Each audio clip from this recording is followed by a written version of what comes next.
Spears and Steinberg. You know what the fuck it is? Aries and Andy, Jew and the Jerk. You know it's time to get this work.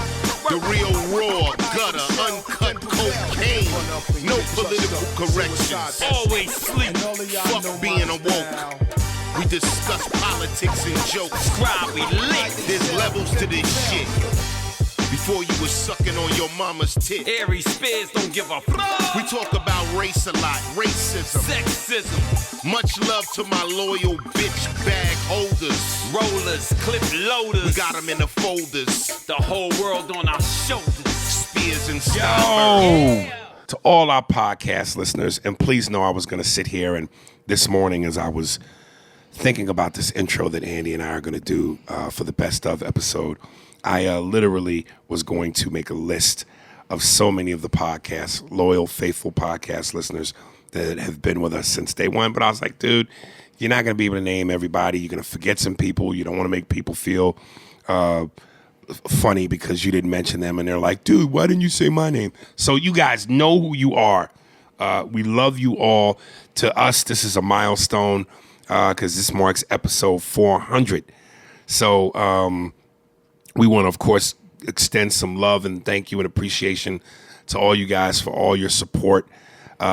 They've been with us from the beginning. Yes, from the fucking beginning.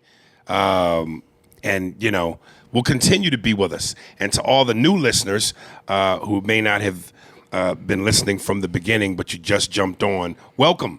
And hopefully you're enjoying the ride and you can stay with us for the next 400. And a heads up, because, and I remember Andy and I mentioned this before, and we kind of got away from doing it, but we wanted to tell you guys ahead of time when we were going to be reviewing either a movie or a doc or a TV thing. Anytime we review something, we wanted to give you a heads up so that you could, in preparation, watch it too. So when we discuss it, you're right there for the ride and know what we're talking about. So listen, on Netflix, what'd you call it? Not a documentary. Docudrama. A docudrama on Netflix right now. 10-part about, do you know what it's called exactly? Dahmer. It's about Jeffrey Dahmer. But Andy's going to give you the exact name in just 1 second. yeah, I had it. I had it right here. It's something with a monster in the title. Yeah. Dahmer. What? Dahmer. And incidentally, I saw the ad for I think this is going to be the final Halloween, October 14th. It said Halloween ends. They squeezing the shit out of this Mike Myers shit. Is they doing another one? Yeah, I think this is the final one. So they say. And it said in the commercial, only one will survive. I'm like, this nigga been surviving. What's it called? Dahmer. And then it's Monster, the Jeffrey Dahmer story. Yeah, we could have made that up ourselves. Yeah, so Dahmer, Monster, the Jeffrey Dahmer story. Yo. I think that's how I'm going to do my new movie reviews. Anything I review, anything. 4 yos out of 5. 4 out of 5 so yos? When you hear me go, yo, that's the equivalent of, 4 to 5 thumbs up or 4 to 5 stars. Yo, this thing is, and I'm only saying this because I've only seen 4 of the 10 episodes. Andy, I think, is ahead of me by 1. But so far, this is 4 yos out of 5. This thing is fucking creepy, man. Yeah, it's the. I didn't because that's for the. You're right. Yeah. You're right. It's dark. It's creepy. I saw online where a lot of people said they used the word disturbing. Yeah, that's a good word. It's hard to watch. They didn't use scary. They used disturbing and creepy. I'm not going to give away because we are going to obviously talk about it. But disturbing, creepy, all those. I think this answers the question when people go, I just don't understand what would make someone do that. And this answers the question. There's no answer. Some people are just fucked up. That's it. All right. So from that to this, listen, again, thank you guys. Love you guys. Appreciate the support. Appreciate you hanging in there with us. And hopefully more good things to come. So now just sit back, relax. Let me say it like the flight attendant, the Asian flight attendant. On behalf of all of our partners, sit back, relax, and enjoy the ride. I don't know that I kept it Asian through that, but anyway, enjoy. Spears and Steinberg, best of. 400. So here's Rocky. Only the plot twist is he's gay.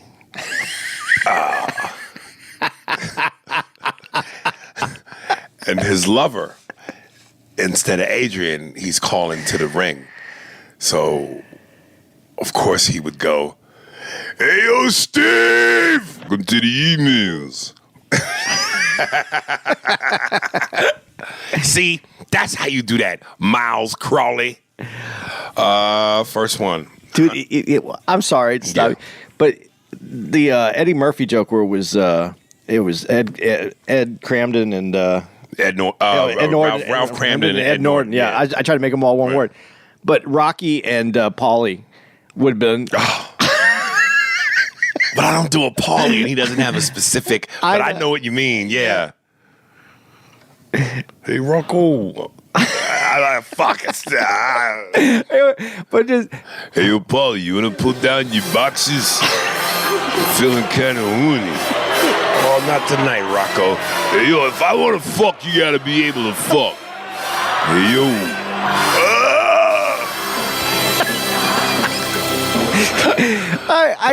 That was the updated version of that Eddie Murphy thing. That is shit. How long you gonna fuck me, Rocco? I don't know. 2-3 rounds, maybe 10. Maybe we go all the way. What do you think, Cuff and Link? How long? Hey, Cuff and Link, how long you think I had to fucking box this guy's cheeks? You know, couple jabs, couple lefts, couple rights. Get the ball bag going. Do the balls, you know. My balls are slapping up against your ass. And then you know, is it a knockout or is it a technical knockout? What's the difference, Rocco? I fuck you so hard, you fall down. You get up, I fuck you so hard, you fall down 2 more times. It's a technical, it's 3. I give... I give you 1 good shot and it's over. I don't know, Rocco. I'd rather the 1 shot, you know? All right, then. Here we go. And he's fucking him. He's Mickey's in the corner. Come on, Rock! Take this bum out! What do you want, Mick? The guy's got fucking staying power. This is the end of our career. Bang, bang, bang. Da-da-da. Hey, yo! I did it! You know, I just want to say, besides my kid being born, this is the greatest night of my life. Hey, yo, Steve, I did it!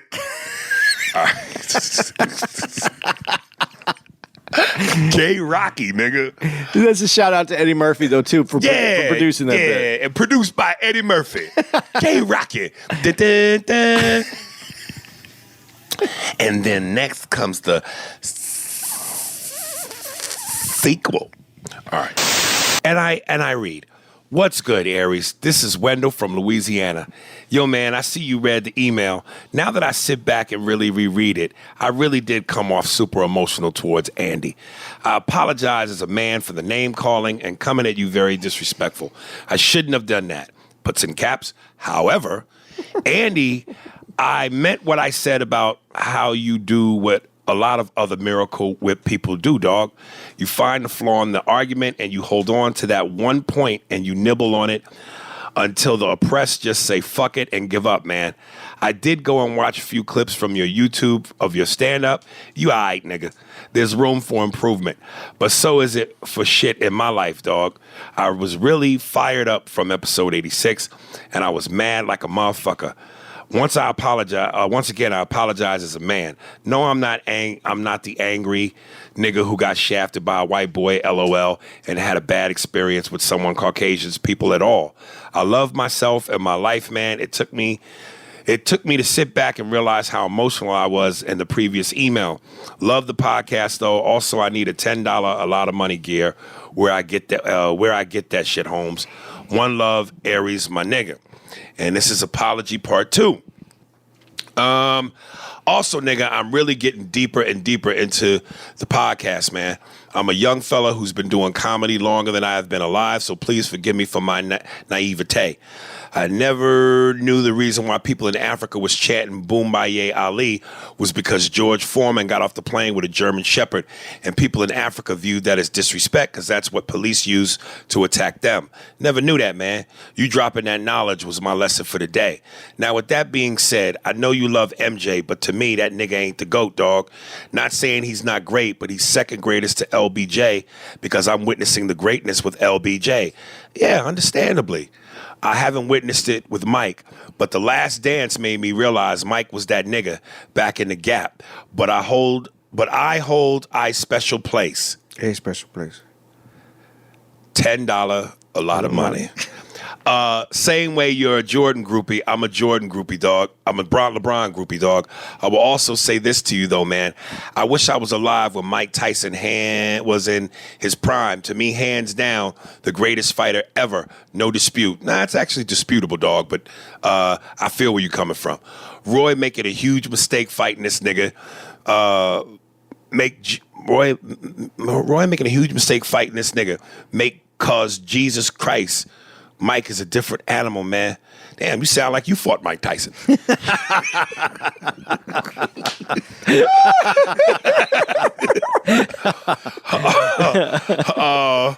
But once again, I want to apologize. Picture him on his keyboard and Mike punching him. I gotta get this email out. Just gotta get this email out. Do it quicker. Remember I fight. But once again, I want to apologize to Andy because I really feel horrible for coming at you like that, homie. That was some sucker shit on my part. All love, Andy. Leroy Jenkins, you see how grown that was? You should break out your laptop and do the same, nigga. Because you owe me an apology. Dude, I appreciate it because I really didn't understand where it was coming from. I understand that I do grab onto some things, but I'm trying to get those things removed. If there's an issue with the argument, let's fix the argument. That's what that's about. He said he saw your comedy, though. But he saw my comedy, and I love that you said you saw my comedy and there's room for improvement. Go back and look at my comedy. I don't think I have anything that's under 10 years old on my YouTube. I do. Go to my YouTube at Nary Science or whatwashisname.com, and everything's on there. So yeah, I don't put out a bunch of new stuff, but I'll put some new stuff out. But I'm glad you liked it. Yeah, there's always room for improvement, though. I'm with you. I hope everything goes well, brother. And I don't know that you. I still think that you had some experience with some Caucasian that led you a little angry. But if it wasn't, then whatever I said on that podcast, man, it touched you, but it changed us. What were we talking about on that podcast? You're talking about Drago and his son. Yeah. Because he even said we lost everything. And he said the wife left him. Yeah. So what did the cunt come back for? And remember, at the end of Creed, when she goes to the fight, she walks out again. Yeah. Damn, what a cold bitch. Because the dad lost, she left, and the son lost, she left. This bitch wants winners. So, but that's the only thing. Like, yes, they should have fought the mother. That's 3. Right. Him and the son beat up the mother.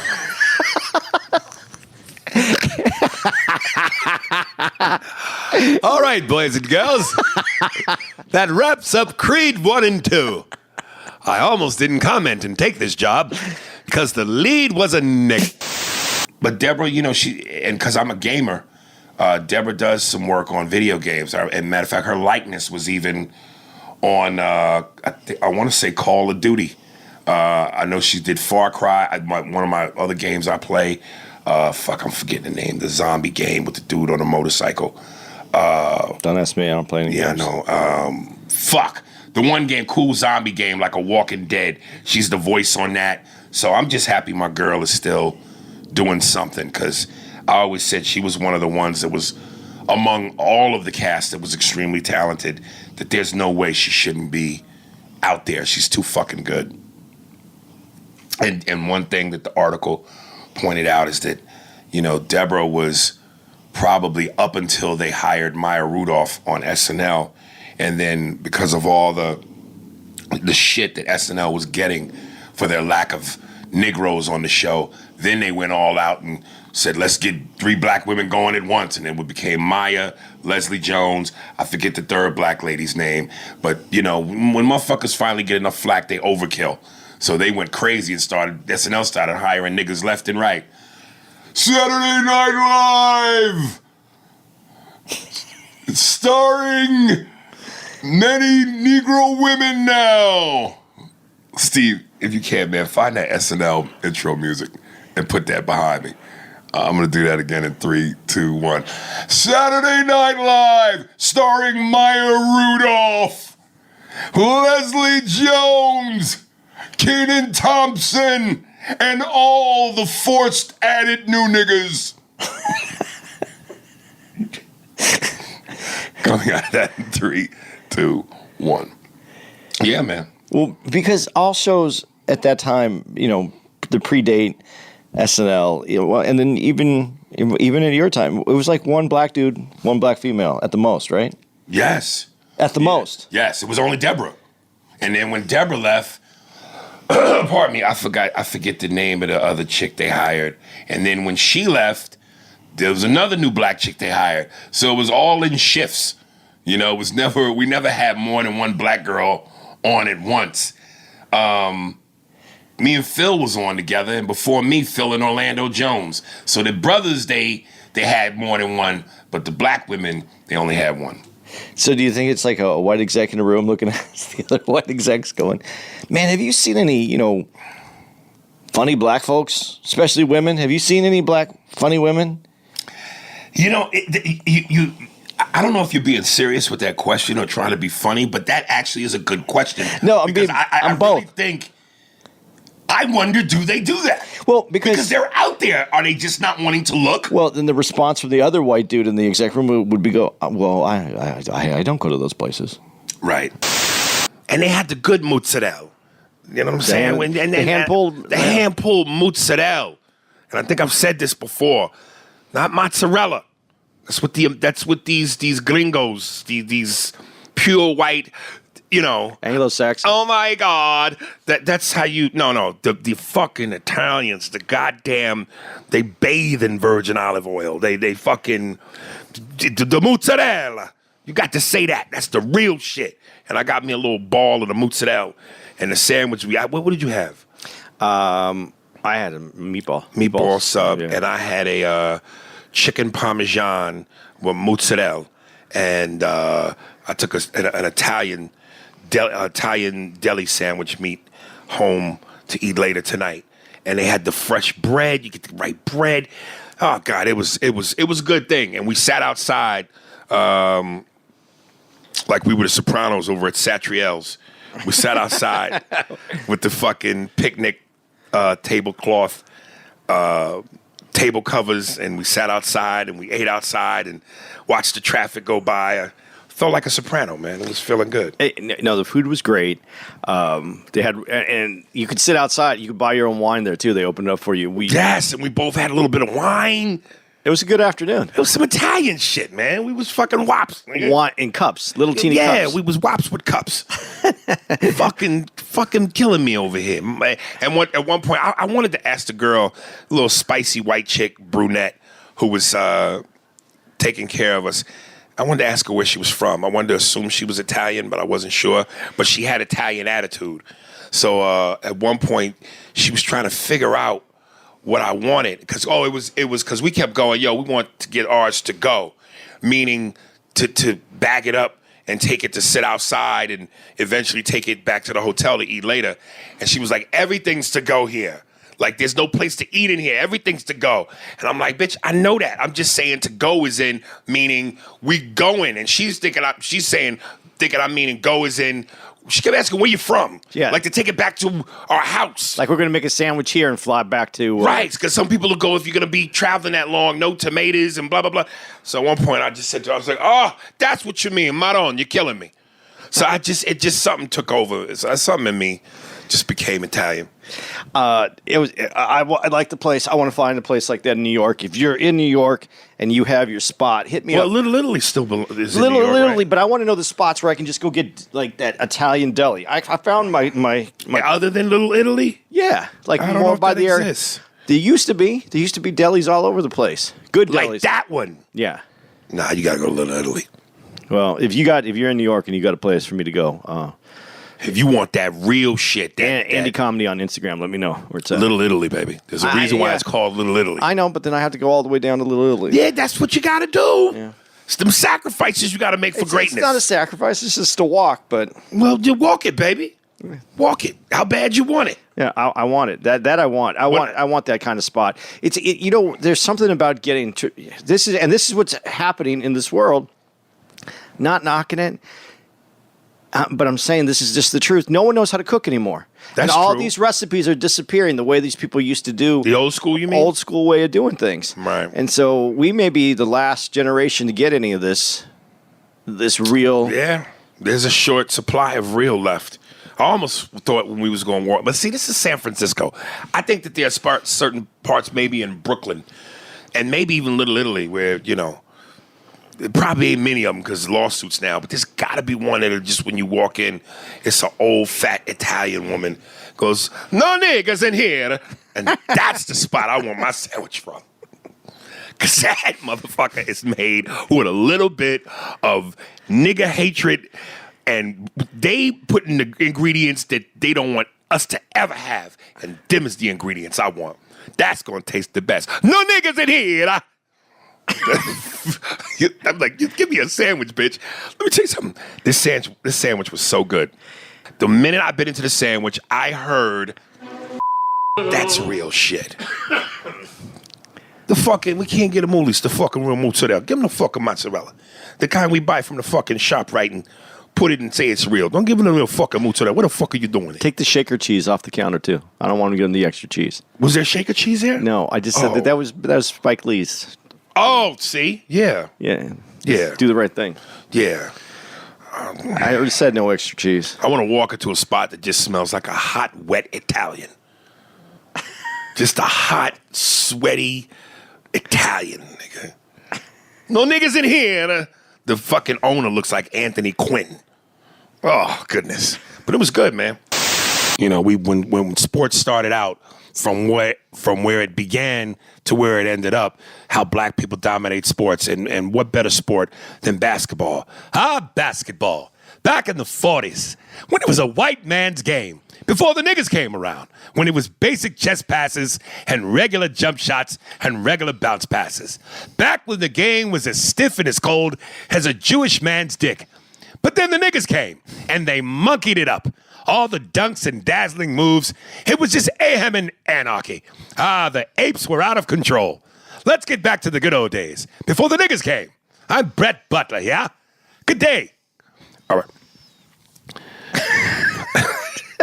I didn't know where to go with that. You're not supposed to. That's my character. I'm from Phoenix, right? Yes. And we have the Phoenix Suns in Phoenix. Yes. And it's not, I don't know, we have the Phoenix Suns gorilla. That's their mascot on the floor. Yeah, what's the association? I have no fucking clue. The niggas love the sun. They bask in it. That's why they're so dark. It's like in Africa. It's hot as hell in Africa. It's where all the monkeys and the apes are. The heat, the bananas. It's a nigga's homeland. Steve, don't forget to play the music on both of those. Thank you. Coming out of that in 3, 2, 1. Well, I didn't think I could make it worse, but I did. Yeah, you absolutely did. You absolutely did. Thank you for setting me up for destruction. Self-destruction. You're headed for self-destruction. I also actually want to ask the guys. I don't know. I don't know if you. Of course you. Maybe. Remember that song? The rap song, Self-Destruction. What? Do it again for real. Well, all the rappers. It was a compilation of. Yeah. I want to ask you guys, in your opinion, to the rap fans, who had the better all-star rap song?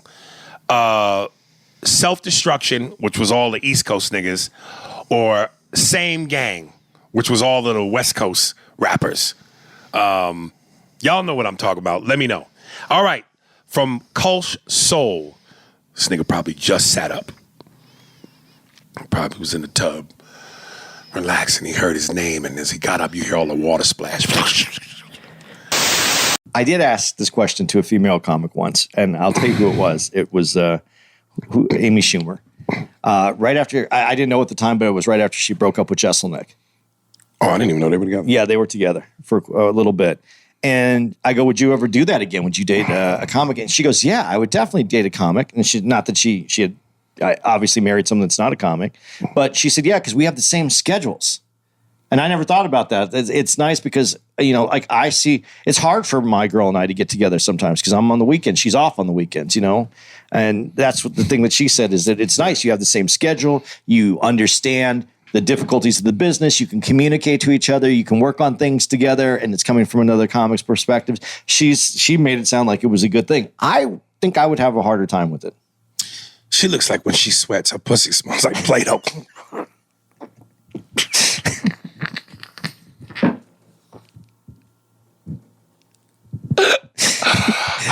There is something so on point about what you just said that I can't even I wasn't going to laugh at it or even comment on it because it's not necessary. But I got to tell you, that was, I felt that description. I felt it. Like when you said it, I felt like it was I saw it in 3D with the scratch and sniff on it. I understood exactly what you were saying. Man, speaking of beating bitches up, Ronald Williams, two short ones. Is he back? Yeah. He's like a domestic abuse abuser. They don't go away. They wait for you outside your job, staring at you through your window. Let you know as soon as it's time for you to punch out, he's going to punch in. I almost forgot. Please tell that bitch talking about my name, I'll give her a 2-piece biscuit with an extra wing with no problem. I'm the He's owning it. I love it. I know, but we're giving him a lot of support to be this abuser on the podcast. Listen, women can often have a sick fetish. There might be some women out there right now playing with their clitorises over Ronald. You know what? But because this is a dangerous thing that he keeps doing, right. Maybe we need a music that we play before, like a warning music, like one of that. Yeah, that would be good. I think.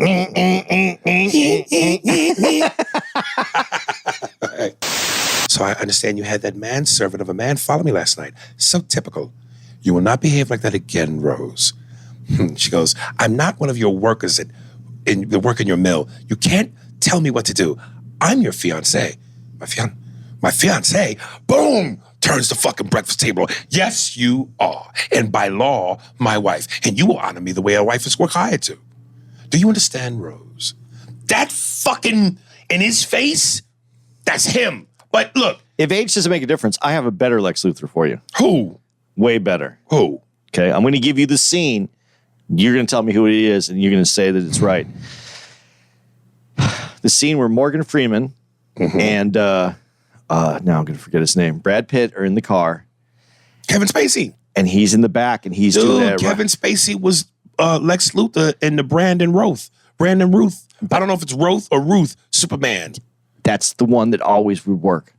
He was okay. Come on. He was okay. But I'm telling you, when you look at the DC cartoons, Lex Luthor looks. Superman. He had a delivery that was a cadence and a volume. Oh, Superman. That's Billy Zane.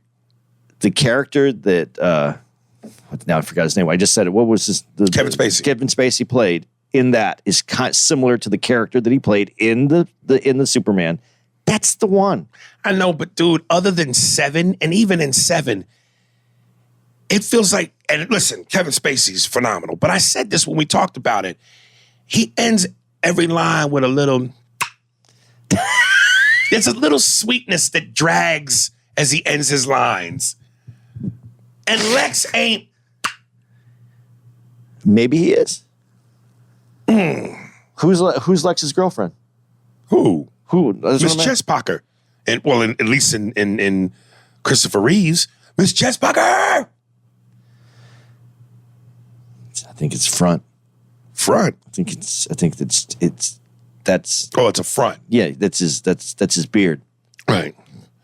Superman, if you really want to stop me from committing crime. Jam your super cock in my mouth. I won't be able to move once you've dislocated my jaw by moving my larynx down to my asshole. He would have asked him to wrestle. Oh, Superman, let's wrestle. It's so wrong on so many fucking levels. Too funny though not to have done. And if you refuse to let me jam my cock in you, well then I'm going to smear you with kryptonite grease, so you have no choice.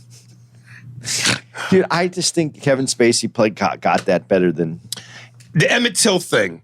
Go. I hear you, man, but again, as a parent for a child, you have to assume responsibility and you have to do what's in the best interest to protect your child. If you know it's like that in Mississippi, by no means do you send them down there. No means. Where I'm going to give him a little bit on this one is that family back then was so important. Family fuck you up more than anybody. But back then it was so important. And you go back and see roots, where he came from. Then you niggas come up here and bring some Mississippi with you. Pick some cotton, grab some soil, whatever, some shit, Mississippi, bring it with you. We'll create it. Fuck that. Once we understand these historical atrocities / truths, do you still celebrate it? Okay, well, let's break down a few things. And we've talked about this before in comedic ways where we said, do you separate the comic from the art? Do you always separate the artist from the evil deeds? Right. So you take the Keys poem that was turned into the anthem, and it's the third stanza that is where it's steeped in racism. And that's not part of the anthem that we sing. Right. Now, take Whitney Houston singing that anthem. Do I praise that part right there? Do I hold that on a level where I go, yeah, I'm behind that? Can I separate it, the fact that the person who originally wrote that, who he was, and the fact that they removed the third stanza from it? Can I? If I have to separate art from the artist, do I separate it? And when I listen to someone like Whitney Houston, who performed it arguably better than anyone else ever has, does it hold up to me? Does that change how that is to me? Mm-hmm. Now, this is a white person obviously saying this. Does it change it to me? Do I if I remove all that other stuff, which I have to be honest with you, I don't think most white people care enough to change the tradition and what they like. Ain't nobody gonna stop eating turkey and all that other shit because of the massacre of some Indians. And we know that. We know that happened. You know, ain't nobody gonna stop on 4th of July cooking ribs and barbecue chicken and hot links and, you know, whatever else the fuck you grill because of that. You don't have to stop it, but you have to recognize what went with it. I think that's important, is to recognize what went with it. The 4th of July, I think it's not... Here's the difference. The 4th of July, Independence Day, is independence from Britain. What up, A&A? My name is Lewis, or you can call me Animal. I'm a first-time emailer that's PR, Puerto Rican. I was teased, but they thought I was white, but I'm Puerto Rican Boricua that lived in the projects in Brooklyn, New York, poor, but I'm good now. I got a house in PA. What a different, better life. Anyway, I've watched all of your podcasts since the first one, so I know the callback jokes. And see, folks, that's what's important. You go from the beginning so you contextually understand the book to which you are reading. It's literature. I added words that didn't need to, but it made me sound smarter, didn't it? All right. Dude, before we... I want you to finish this, right. But I want to say something. I think you are one of my top stand-up comedians, Aries Spears, but not when you was a kid, but when you are grown. I knew you since Mad TV. I know you did Def Comedy Jam, but I was late to that party. But since I've been listening to your religiously, and even repeat listening to your religiously, well, then here's a callback you'll love. $10, a lot of money. and even repeat a lot of episodes when I'm waiting for the new ones. I'm a proud pothead, so I enjoy your sober and high. I enjoy your sober and high. I take it you are not sober and you are high now while you are writing this. Random, but I hate Trump and I love Obama, so I'm on your side every time, but we need more non-white presidents. Andy, sorry, I don't know your comedy that much, but it's okay. You grew on me too. Like everyone else, a little slow, but it's okay. Coming to America Sucks Part 1 is way better. Your was right. What is this a Puerto Rican thing? Where you add the yours to unnecessarily. I wish I could do a good Puerto Rican. You do the baseball and the Yankees, but you bet that yours was right. Okay. Aries, you got super talent. You are like that cool friend that makes me laugh a lot. I wish Conan wasn't being a phony and let you on because I'm a fan of Conan. And I don't like how his so-called people treating you, but yet have your video with Conan on his YouTube. Team Coco. That's crazy two-faced. But anyway, question. Sirs, the first of many, I hope how you liked the sitcom Married with Children. God, I feel like when I'm reading some of these, it's my job to stamp them U.S. citizens after I've read their whole work. I think that show was Uncut Cocaine for a show on a channel that halves the FCC messing up everything as opposed to that have the FC. Yeah, this is written Spanish, nigga. The cocaine for your show on a channel that has the SSC, the message SSC. I hope to hear from again, I hope to hear from your I'm listening every time. Do you see what I'm saying? Yeah, no, I just understand. putting a your on yous. Okay. To hear from your I listening every time. My first of many questions. Thank you. Have a good life and reach for those motherfucking stars. This podcast is better and real than all those funniest podcasts like Joe Rogan and Conan O'Ryan. That's it. It would have been much faster. Like, yeah, it would have been much faster, right? Yeah. Yeah, that was interesting. Yeah, I don't even know where to start. But remember, you had something you were going to say, and you said kept reading. Yeah, I forgot. Of course, you through did. Through that, right? Through that, right. Through that. How dare I keep you on hold that long? Your thoughts hang up quick. Through that, I don't know. I keep watching it. We have we're in my room. We're watching this, and I did notice though, and this has nothing to do with what you just read, but really what they wrote had nothing to do with what they wrote.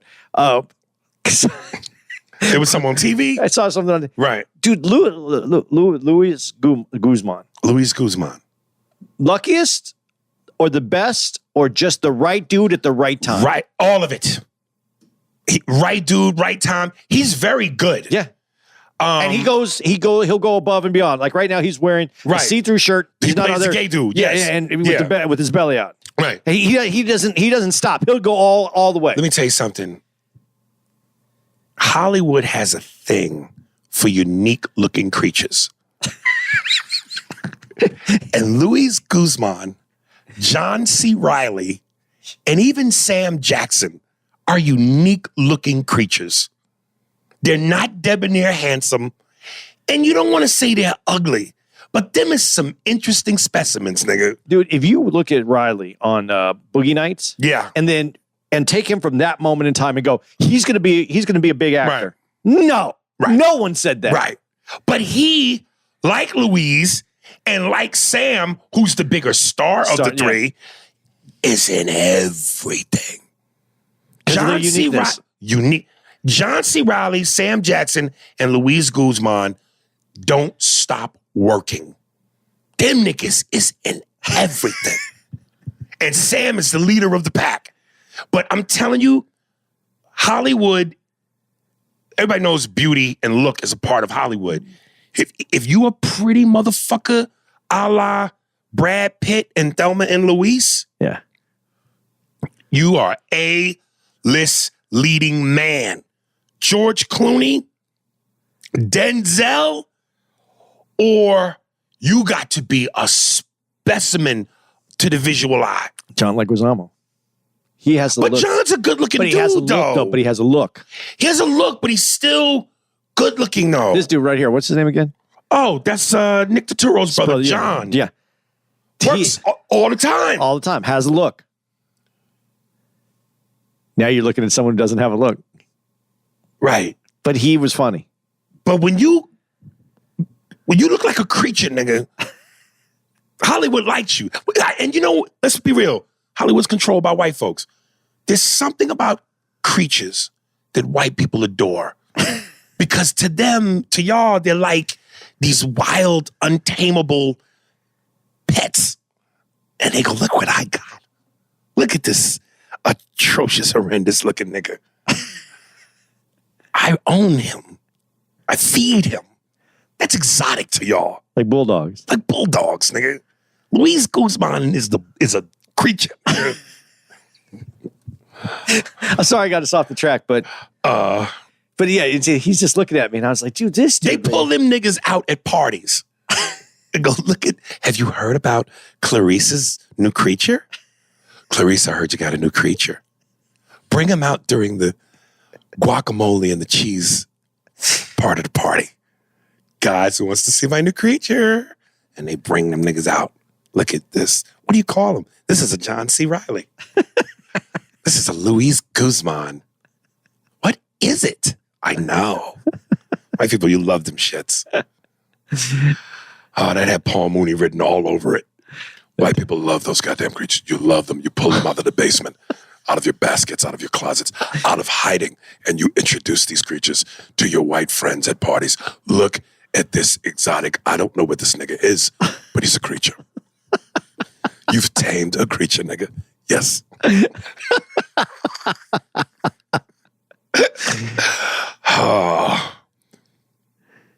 The beauty of a podcast. That's funny.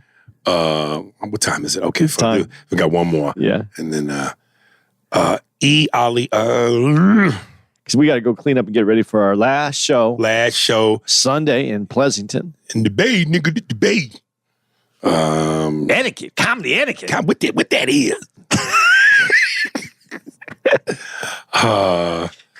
Junebug Spade. Junebug Spade. I tell you what, kids, it was a hot June afternoon. We just left the hospital. My baby told me who raped her. Daddy, it was Junebug Spade. I hounded up the boys. We got the guns and the pitchforks and the hound dog. All right, fellas, let's go get that nigga Junebug Spade for raping my baby. We were hot on his trail, and it was hard for us. We got close a couple times, but you know them goddamn niggers, they're fast as bullets. Next thing we know, just as we start to get him, he makes his move towards the woods, and out comes Rand Foots.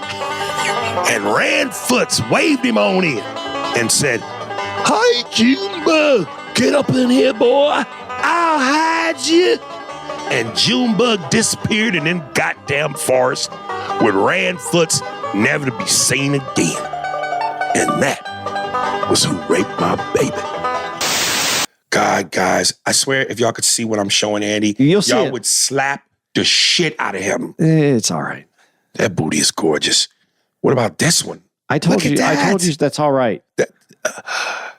You use the words too much. That's too much hip. And on the other picture, the next picture, isn't the next picture her too? Oh shit. Because she doesn't even fit into the picture. Yeah. That's what? I just I don't need that big of thighs, man. I got to be able to move the girl around. Oh God.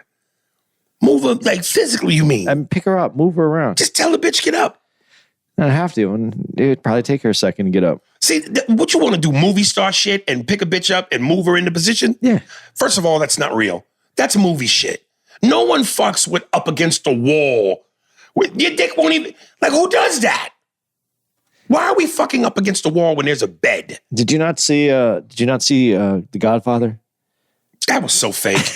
Your dick can't even angle right to do that.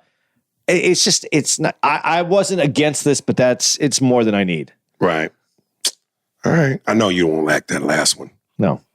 And then I showed you something I like. You're like, that's too small for me.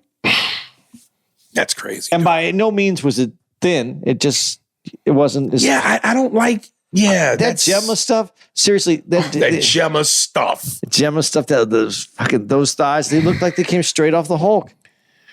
Wow, dude. Listen, if she was skateboarding and she wrecked and she had a compound fracture and her bone stuck out of her thigh, why? It would look just like them wings that you can't eat. Why? Because would it's you that do that? it's that shape. It's the same shape as that. Oh man, you gonna ruin that for me?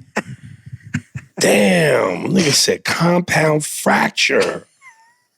The bone come right out of the skin, look like those broken chicken wings. All right, dude, we never discussed, and we don't have to discuss it, but just mention Tom Brady's coming back. Okay, yeah, we can mention that. Tom Brady's coming back. Tom fucking Brady's coming back. Kid. Listen, I'm Did you fucking hear? It's fucking wicked, kid. Sure, he's not coming for the fucking Patriots or for the Bostonians, but the fucking guy's coming back. I jizzed all in my fucking shorts the other day like it was fucking nothing. I had a creamy cork. You ever had a creamy cork? I had a creamy cork all fucking day long. It was unbelievable, kid.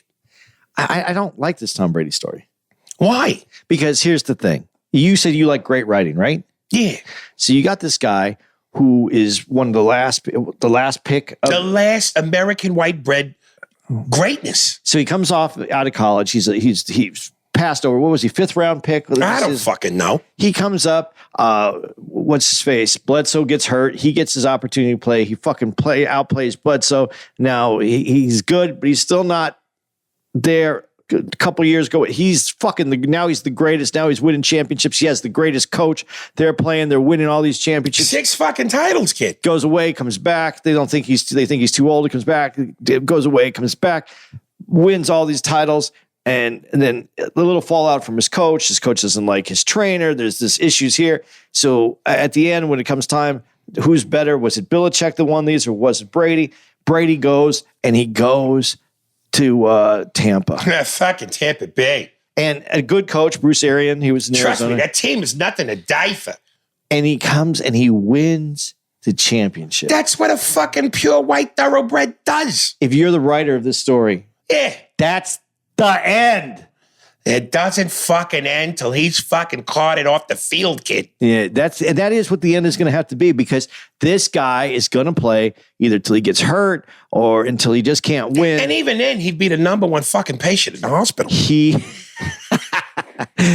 had the story. He had the sunset. He had the way out of town. He was on.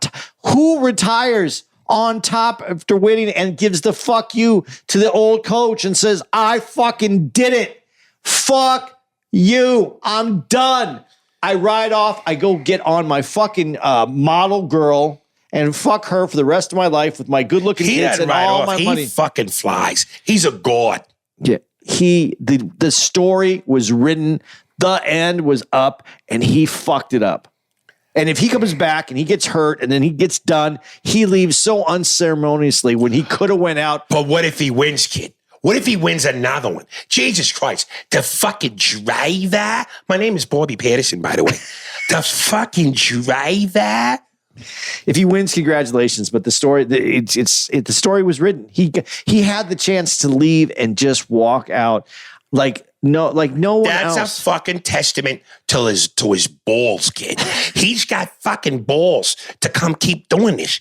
I fucking love the guy. I can't believe you don't understand how fucking great he is. He's Tom fucking Brady. If I had a chance to fuck Giselle, his wife, or him, I'm picking him every day of the week, twice on Sundays, because that's football day.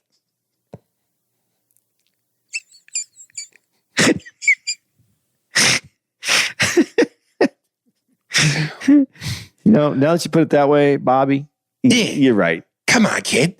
The fucking guy's to die for. What's wrong with you? He's as expensive as a lobster. You got to be kidding me. Like lobster with butter on a fat kid's shirt with his boots tucked in because he doesn't think he's special fucking fast. God, I love that white man. He's the last of a dying breed, kid. The fucking city and the country is being overrun with the chinks, the spinks, the wops, and the niggas. He's the last. He's the last real white guy. They're even turning men into pussies now. Between the fucking LGBTQ, whatever the fuck, ASPCA, RESPTCT, what the fuck ever, and the fucking queers and the transformer people, the transformers, what the fuck, kid? He's all we got left. You know, they got the fucking transformers now, the fucking mega moms and the mega dudes. Yeah, he should have rode off into the sunset. All right, kid. Tom, if you're listening, please know that I fucking love you. I know you're to die for. And whatever it takes, I'll take a piece of you any way I can. You could shit my hand, and I would know that it's championship doo-doo. Tom Brady could be the first man in America that sells his underwear online. Jockeys, white, Calvin Klein. Already won. Already worn, kid. Signed with skid marks. And people will frame them and hang them on the wall. His skid marks are his initials, kid. TB and chocolate, kid. They don't even frame it all the way. They cut an opening in the glass so there's a little scratch and sniff right there. There you go. Do you understand? I'd wear the fucking thing like a mask, kid. The fucking Tom Brady doodle drawer display case would be my COVID mask. I'm looking forward to more COVID. It's nice. I wear the Tom Brady mask. Fucking this COVID, the Tom Brady strain. Abel Asmromi. Movie suggestions.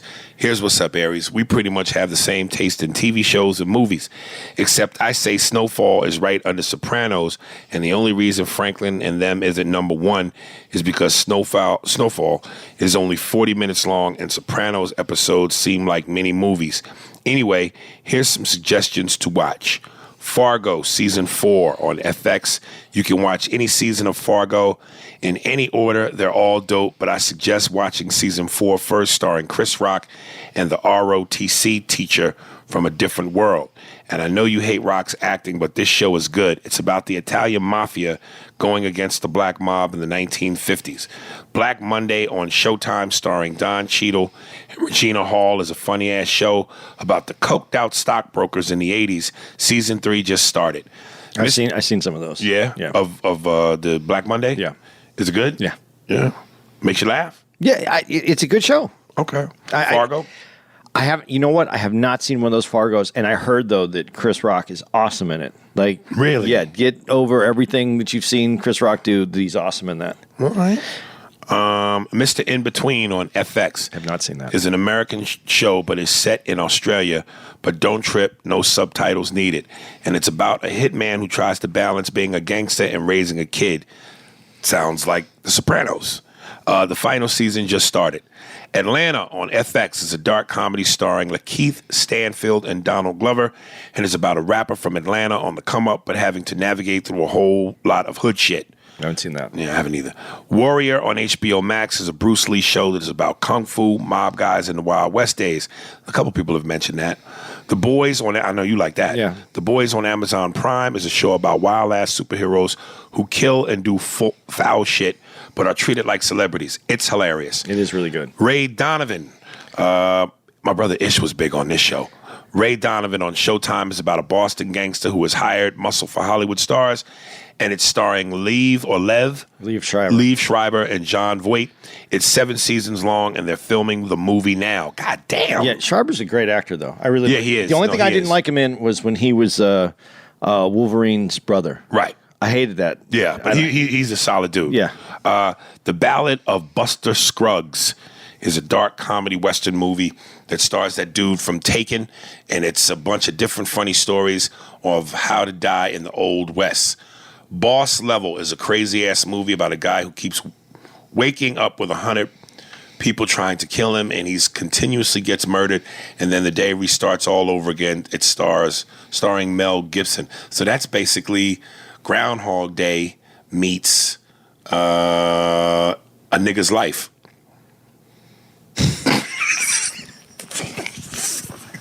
You got it? Did you get it? Yeah.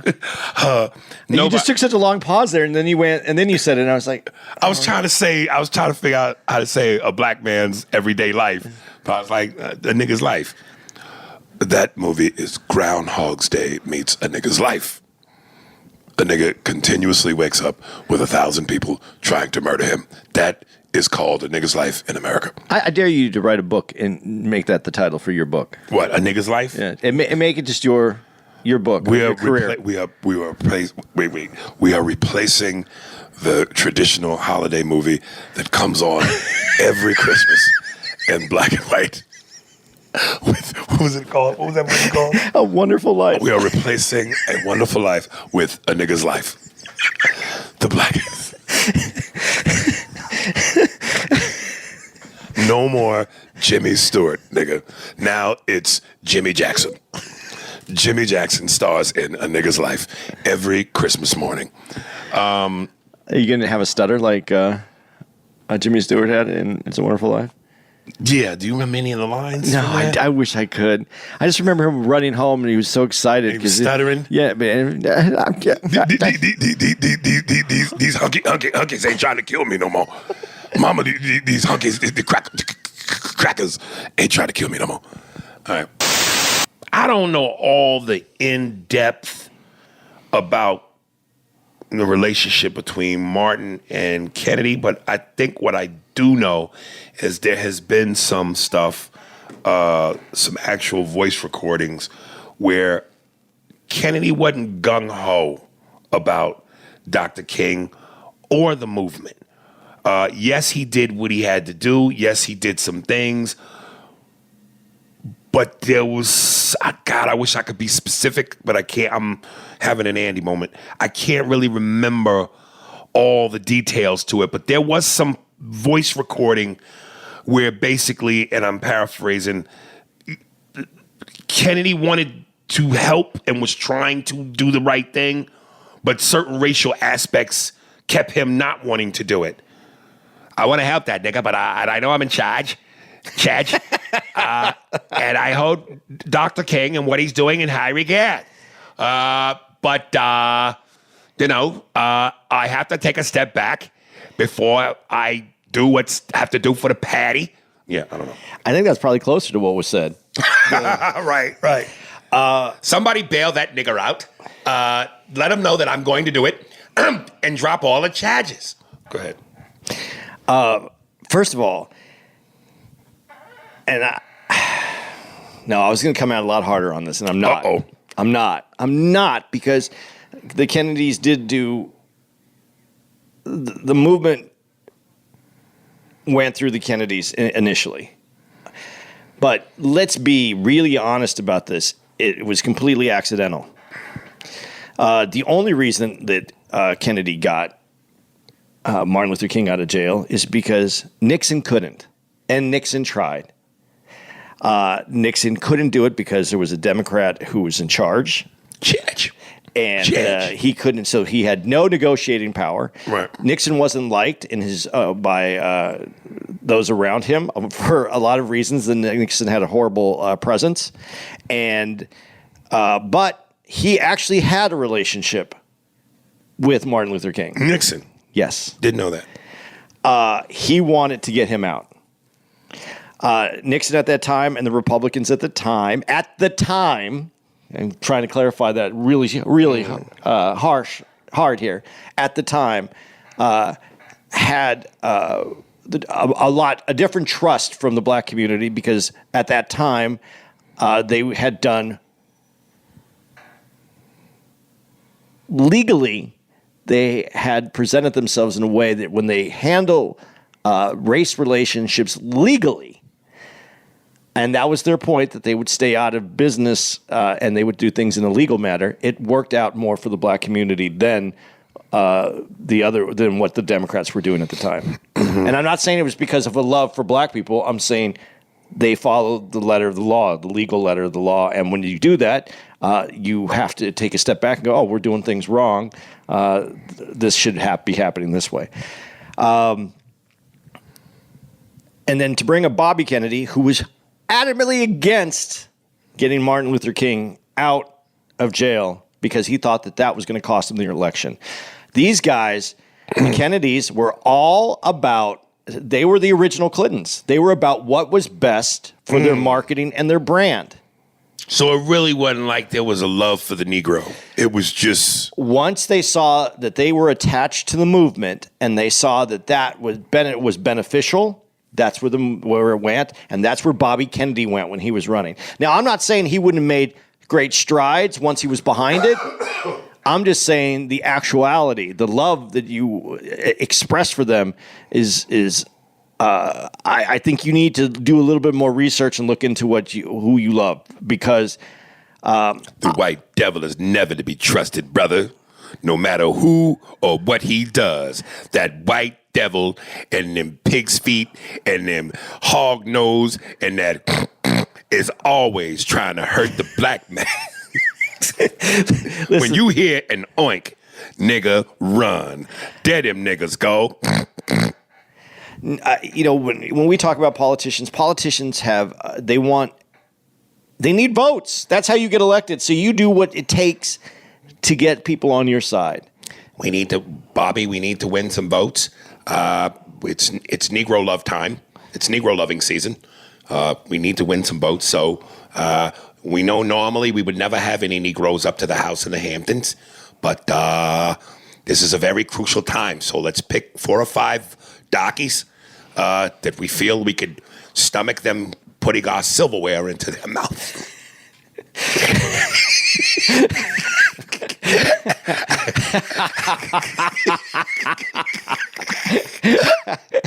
Let's treat these Negroes with high regard. I've never heard anybody say it. Now, even without just the idea of the silverware, how you put that, I've heard all, like, you can't use the bathroom, you can't, but the silverware, that was just fucking awesome. As soon as they're done, behind their backs, we'll throw it in the river or in the ocean or the nice waters behind our Hampton mansions. All right. First one from our girl, Deidre Ann Johnson. Episode 333. The name of the Donna Summer song was Love to Love You, Baby. Love to love you, baby. Ooh, love to love you, baby. Donna Summers was hot. Dude, and she's in that Thank God It's Friday movie.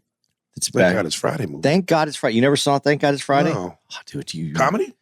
Yeah, it's a comedy where it takes place at a disco, and Jeff Goldblum is the lead, like, sexy character in it. I never saw that. God, I wish I could do Jeff Goldblum. Dude, I can't believe you've never seen that movie. No, never even heard of it. But, dude, that Love to Love You, Baby scarred me because my dad, my stepdad, he bought that record, borrowed my record player, put it in my parents' bedroom, and then put it so that it would just keep repeating. So he bought it was Love to Love You, Baby, and it was like a 45-minute version of it, or 25-minute version of it, where it's just one record on LP, but it was one record. Right. And so the song just played over and over. My parents were in the room all day on a Sunday. Fucking. Love to love you, baby. They were fucking. Yeah. To love you. Yeah. Told you, man. That's better than listening to Louis Satchmo Armstrong. I'm telling you, though, all day. It's once I see stars of gray, red roses too, pink yellow eyes. I'll sing them to you. Then I thought to myself, what a wonderful world. What if he sang "Love to Love You, Baby"? I love to love you, baby. Like a virgin. Oh, touch for the very first time. And dude, you could do a whole album just redoing all those songs. Just by Louis Satchmo? Yeah. Yeah. what was that one song? I think Biggie and was it R. Kelly? I'm fucking you tonight. Yeah, it was such small. Sing the hook, nigga. I'm fucking you tonight. I'ma shove my horn in your. All right. We were in St. Louis last. It's not far at all. Yeah, and in terms of the proximity, and it just all reminded me, because when I was in my shower, I wish you hadn't told me that dream, because now, based on what I'm going to say, this is just going to feel like, some what are they doing? Where are they going? So I was going to make this point. I had it in my notes. I swear to God. I was going to make this point prior to me finding out about this dream. But now I feel like, come on, man. Damn. But here it goes. Because I meant to mention this when we were in St. Louis, but I forgot. And I think we had so much on the table that it just slipped my mind. But this shower and where my air conditioning unit is. Folks, if you ever find yourselves in St. Louis, downtown St. Louis, and you stay at the Clayton Plaza Hotel, and one of the things that I've always done is I'm taking notes, because I go, dude, when I get ready to buy my next house, which is going to be the Casa de Castle, the Dream Mansion, I take notes sometimes when I go to different hotels all over the country, and I go, boom, I like this about this hotel. I like this feature, that feature. And I go, when I get my crib, I'm a include all these different features from various hotels to make my house. And the shower in St. Louis, I think there was only one other hotel. There's a hotel when I used to go do Zanies in Nashville, where they have electrical push button. You set the temperature. The temperature, yeah. And the fucking water quickly within seconds adjusts to the temperature. And I thought it was some fly shit. So I was like, yo, I'm gonna make sure when I get the crib, I'm gonna have this in my crib. Now, in St. Louis, yes, they had the temperature thing. But what was so key was the water pressure was so strong. And when you got the right water pressure and the right heat, and I mean, steam is coming off that motherfucking water.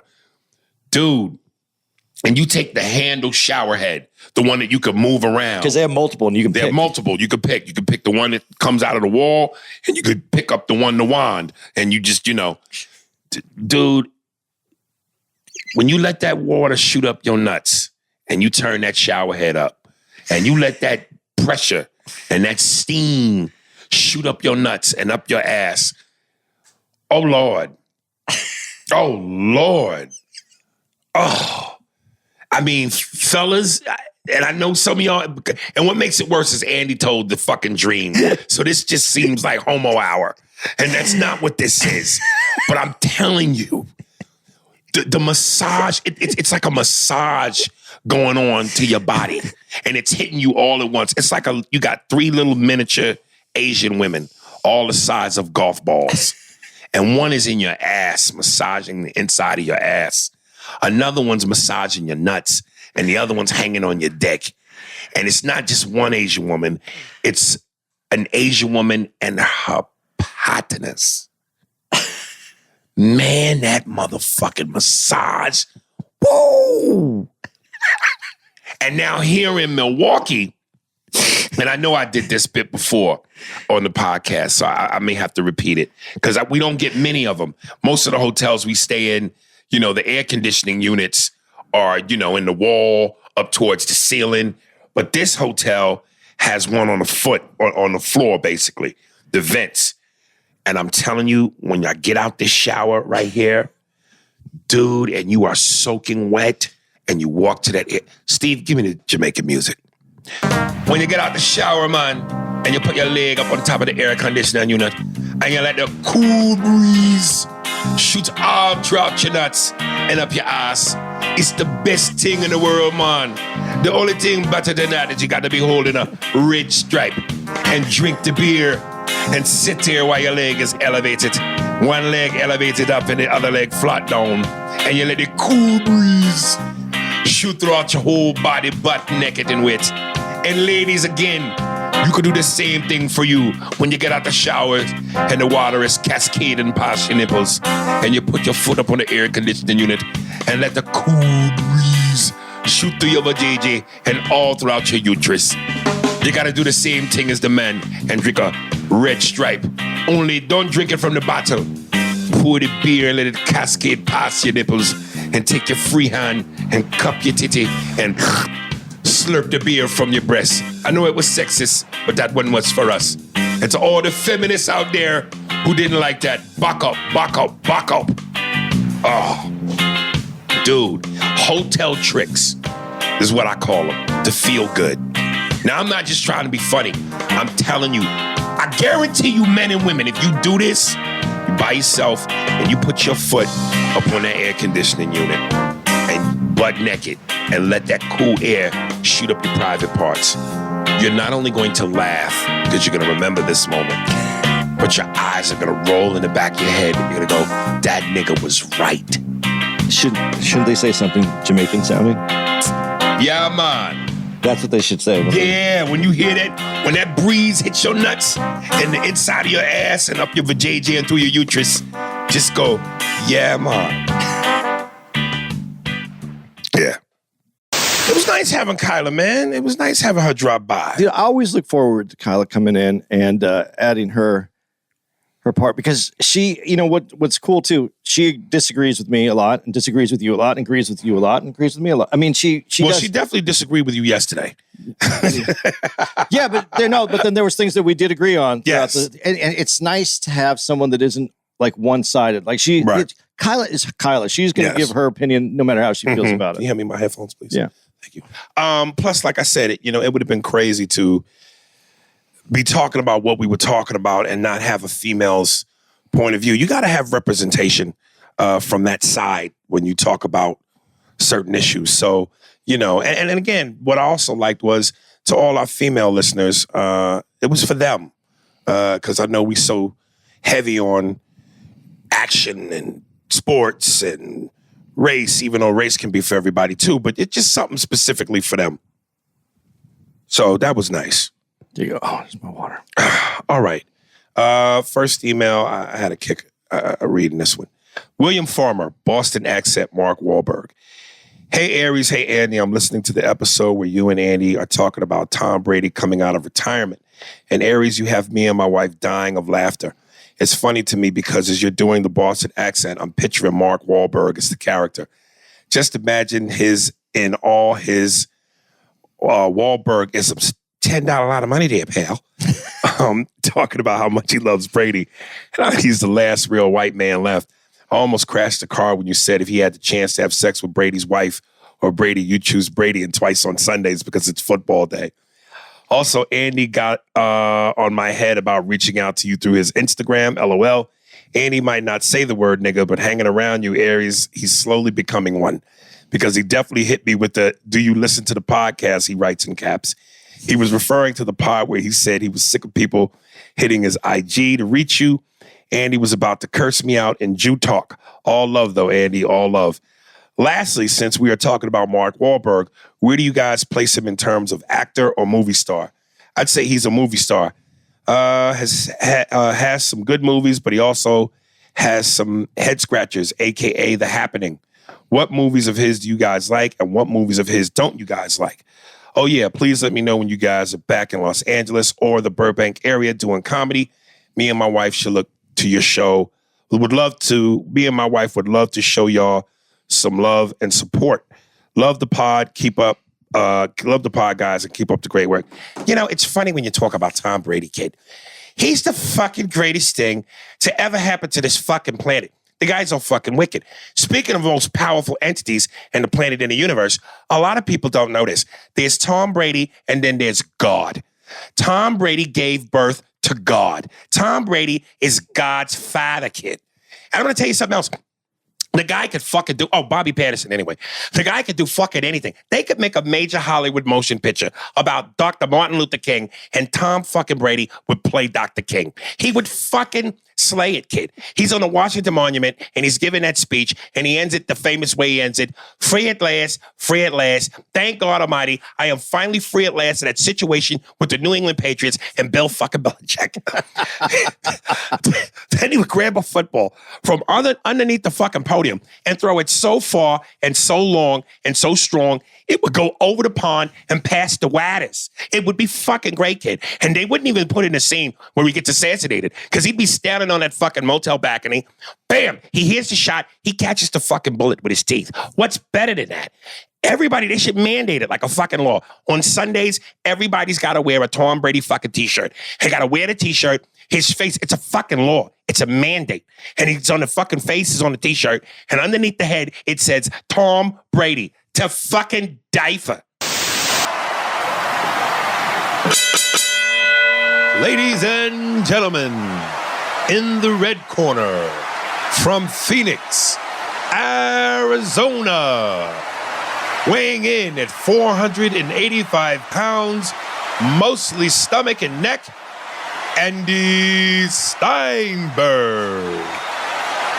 And in the blue corner, hailing from New York City, New York, weighing in at 785 pounds, mostly cock, Aries Spears. All right, let's get ready to Steve. L Realist, another solid week. Aries walks into the meeting, breathes heavily, puts in parentheses, like Mel Gibson. Mike has blown up. Kevin has blown up. I deserve to be blown. Is he talking about Kevin Hart and Mike Epps? I think so. This is bullshit. Kevin Hart is blown up, and Mike Epps is blown up. I deserve to blow up.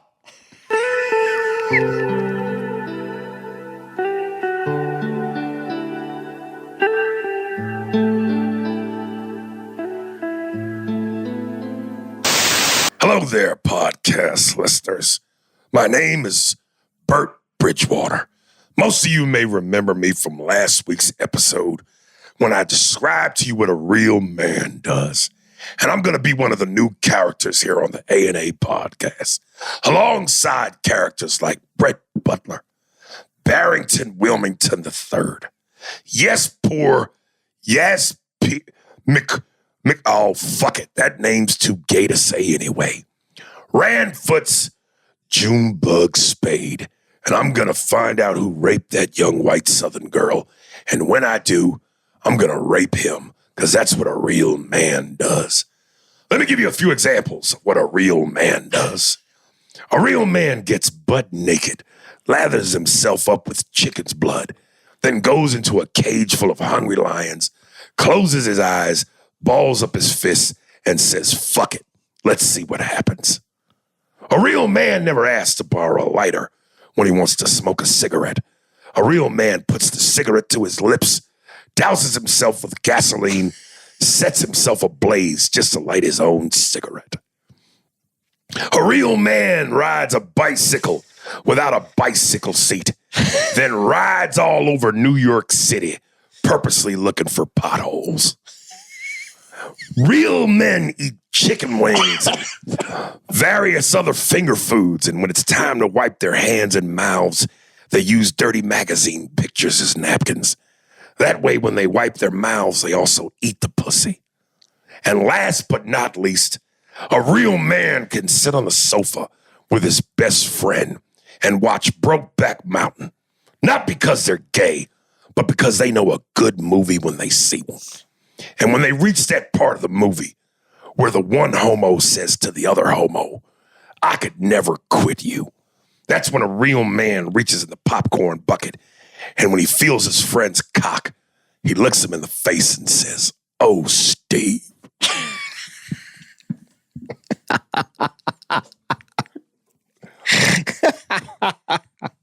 Hey, guys. guys. Welcome. You going to start again? Yes, goddammit.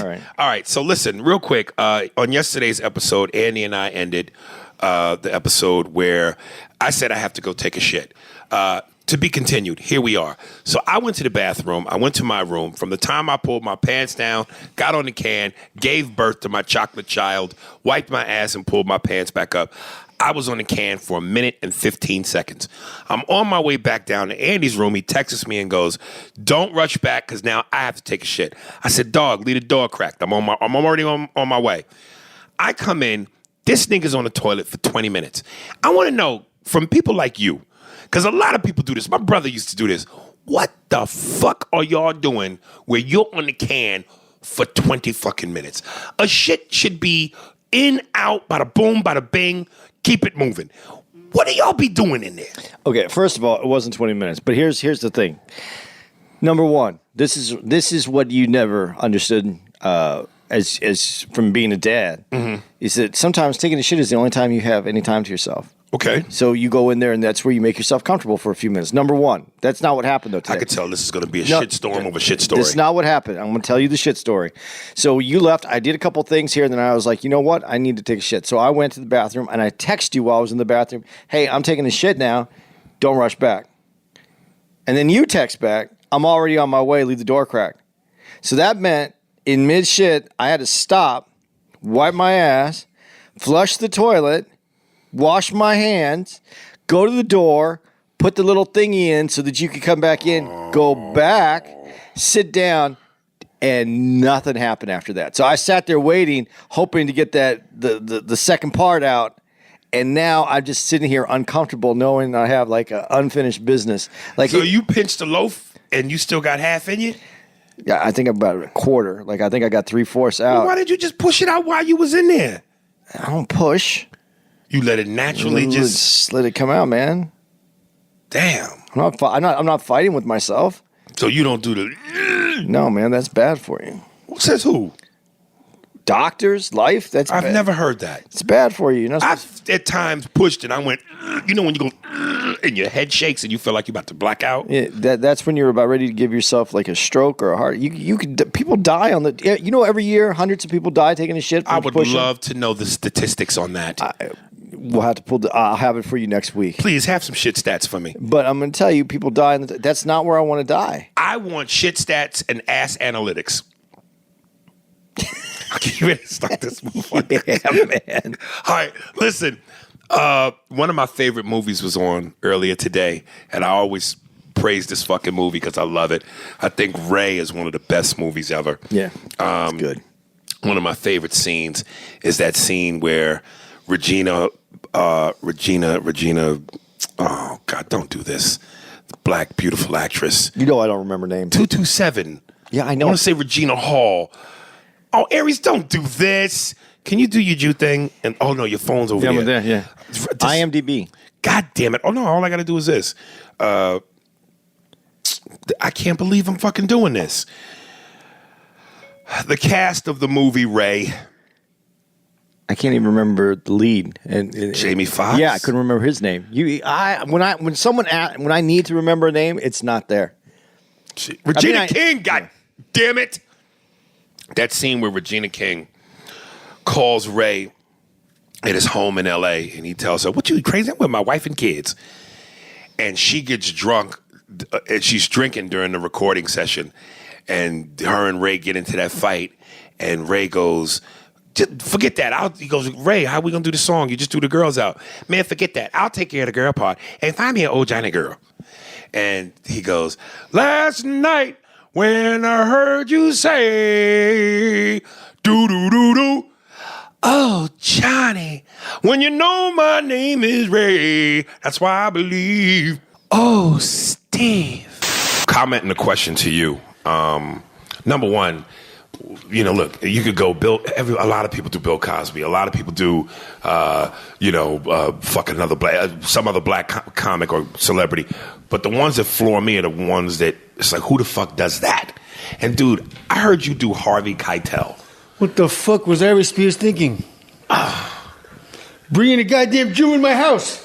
Dude. Bang, bang, bang. It's a goddamn shooting gallery, the Jew and the jerk. Daddy be back soon. Get a Budweiser high boy. He has the mouth. He has the mouth. You know what it is? It's Colin Quinn. Is it? Oh, and that's another one. Of course it is. You know, bang, bang. Jackson, don't make a big deal out of it. Have some more sugar. He's diabetic. Even Aries Spears, only guy wears a three-piece suit and shower shoes. All right. Goodness, that's crazy. That's my favorite impression to do. Dude, like, I gave myself wrinkles doing that fucking face. Right. Because it's like when people go do Shaq, it's like, yeah, I can do Shaq in my sleep, but who I love to do is Paul Mooney. Because it's like, who the fuck does Paul Mooney? That's the best. Well, I got to hear Paul Mooney. Well, I was hoping you would throw me the lob, nigga. Look, Paul. Paul's here, yeah. You have to get off stage. You've been on stage for 14 hours. Wait, first of all you can't tell a nigga what he should do. You have had us in chains for 400 years, nigga. That's just like a cracker. Tell a nigga to get off stage, but you've been on us for 400 years. Let me tell the listener something right now. That is, if you put that voice through an FBI profile machine, the machine will not tell you that was not Paul Mooney. FBI profile. You see how these white crackers do? Everybody's a suspect of these motherfuckers. You know what's so funny? I close my eyes and I can only picture him last time I saw him. Caroline's wearing a sailor suit. He was like super fey. Like he was up there like 2 hours, and the more he drank, the more he was like, fuck it. Well, here's what I love about Paul's honesty. Jamie Masada, the owner of the Laugh Factory, faggot body. He did a show, I forget what side network it was, called what was it called? Comedians in something about comedians in court, comic court. And we all they took they called it right. They took real cases and we shot it at the Long Beach Laugh Factory, and they would have comedians play the lawyers. So right around that time, I did the viral clip where I did all the rappers, and it was at like 17 million. Every time I would go to the Laugh Factory, Jamie would go, buddy, do the rap. Not understanding, and this is what sucks about club owners. Just because you own the team don't mean you know how to play the game. And it's like, motherfucker, you don't break out fine china unless it's a special occasion. So it's like you keep wanting me to fucking hack it up and just do the rap impression when it's not necessary. He's talking like Paula Poundstone, like, come on, do the rap. Baby. Yeah, and so, you know, on this particular episode of Comedy Court, me and Paul were the lawyers. So prior to Paul getting there, Jamie's just going, buddy, for the thing, when you do your lawyer, then do the rap. And I go, Jamie, there's music involved. It's a process. So finally, Paul comes in, and he pulls Paul to the side and goes, buddy, listen, Paul, great idea. Aries is going to do rap, and you beatbox. And Paul went, nigga, I'm not fucking rapping. The fuck do I look like? Beatboxing while this nigga raps. You white motherfuckers killed me. All right, so if you listen to this on the 28th, we're going to be at Levity Live in New York. It's actually Levity Live... Nyack, West Nyack. Nyack, New York. Nyack. So it's the 30th through October 2nd. We're going to be there. And then I am going on hiatus. Vacation. I'm going to London, folks, but I'm going to be there for about 3 weeks. So you can catch Aries, though. He'll still be on the road. He'll be at the Brea Improv October 7th through the 9th. Then he's going to be at the Hartford Funny Bone the 14th through the 15th. And then followed up by the Richmond Funny Bone in Virginia, the 21st to the 22nd. And then we're meeting back up at the end of the month. We're going to do Orlando Improv the 28th through the 30th. And that, let's see, do we want to give one more date coming up after that? No, I'll leave it right there, and then we'll figure it out after that. Dude, when you're in London, just for shits and giggles, you got to go into a pub and just go, excuse me, do you have A&A ale? What side? I don't believe we have it. So, yeah. All right. Wouldn't that be some scary shit if they went A&A ale coming right up? Coming right up, yeah. How the fuck do they have it? It's a little dewy on the first swallow, but it's straight nigger on the rest of the bowl. All right. Yeah, I think that's it then. All right, guys. Enjoy. I'm glad you got to listen to the episode. Please email us. Let us know what you thought about our 400 greatest hits, and we'll catch you on there'll be an email, so we'll catch you on 402. Yeah, and incidentally, this is the premiere of our new tag at the end. We've replaced the 48 hours clip with my new favorite clip that'll be going forward. No, not the face. Doggy style are on your side. Those are your only options. This is my house. See y'all. Dude, they should call it. If you know what movie that's from. This Boy's Life. Yeah. Again, one of the greatest, underrated, underappreciated De Niro, Leonardo DiCaprio combo movies ever. There you go. Yeah. Yo. That gets 5 yos out of 5. All right. I'm just going to give out 3 yahis. Yeah, there you go. Thank you. Hey guys, Steve here, introducing the song that most of you recognized and commented on when we got it, and how could we not play it on episode 400? Here is, by your participation, I had an Andy moment, Clip Smoke with the fantastic song called Face Fucked. Spears and Steinberg. Thanks for listening to the Spears and Steinberg podcast. If you'd like to know who's responsible for this shit, it was hosted by Ari Spears and Andy Steinberg, produced by Steve Merrick and Anthony Holmes, executive producer, Big Papa, Robert Kelly, and Matt Kleinschmidt for the Laugh Button podcast. For more information on where to find us on the internet, visit SpearsburgPod.com.